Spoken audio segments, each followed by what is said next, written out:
नाबालिका प्रसव घटन अभियुक्त घर दुआर उद्धार करा नवजात शिशु कन्या गतकाली विलंबित रात्रि अभियुक्त गेट पाखरे कई जड़े नवजात शिशुटी को छाड़ी पलाई देखा मिली।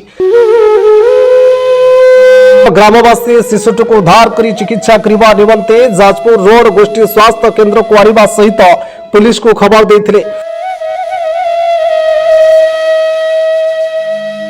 जाजपुर सीडब्ल्यूसी एक टीम मेडिकल में पहुंची शिशुटीर जत्न नेबा सहित सुधार गृह को नहीं जाइथिबा देखा मिलुछि।